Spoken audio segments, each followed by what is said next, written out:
मेरे दोस्तों, मेरी पार्टी की तरफ से जय हिंद, जय भारत, जय भीम, जय नमो बुद्धाय। ये तीसरा गीत आप लोग को YouTube के माध्यम से भेज रहा हूं। अपना प्यार दुलार देना, लाइक और सब्सक्राइब करना। मौसमी गीत है। देखिए ढोलक वादक पर हमारे रुद्र वर्मा जी बैठे हैं और माइक के ऑपरेटर ऋषभ वर्मा है।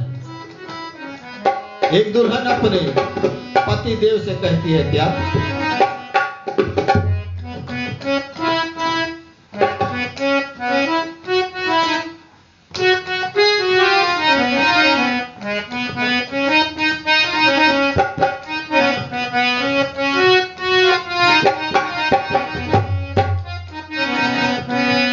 वही गीतिया कि दिल देता है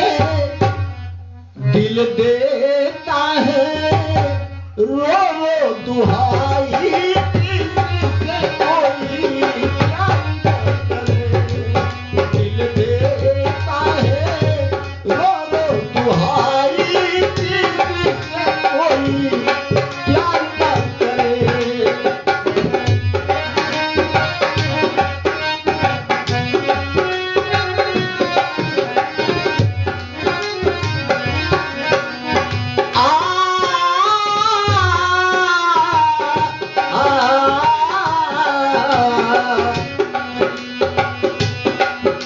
इसी तर्ज में वो दुल्हन कहती है, ए सैया, अरे जब से 2025 आई तन्हाई लागे रतिया में। जब से 2025 आई तन्हाई लागे रतिया में। एक तन्हाई लागे रतिया, तन्हाई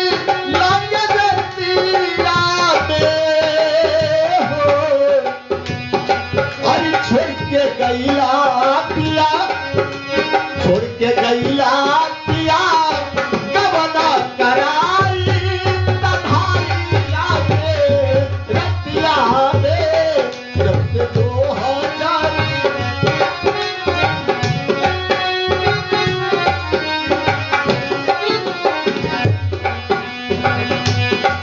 सुना, अरे पियर पियर फूल देखा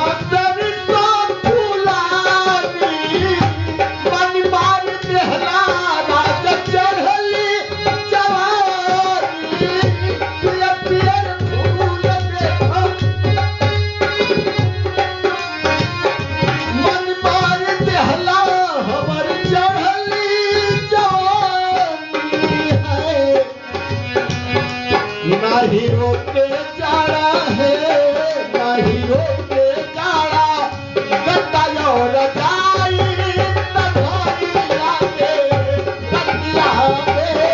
जब से 2025 आई तन्हाई लागे रतिया में।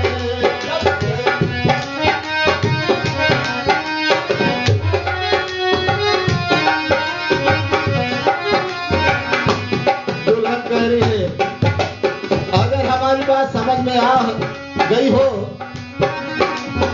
तो अरे टिकट टिकट के सैया चली आवा घर।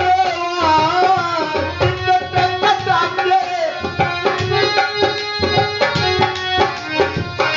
नहीं चल जावे तोहरी कसम नहीं हरवा।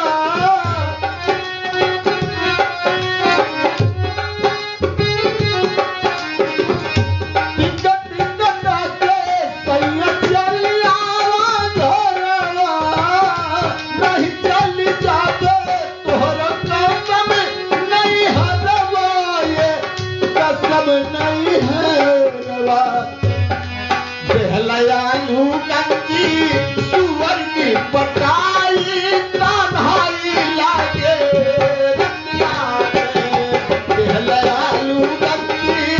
सुवर की पटाई तन्हाई लागे रतिया में।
रही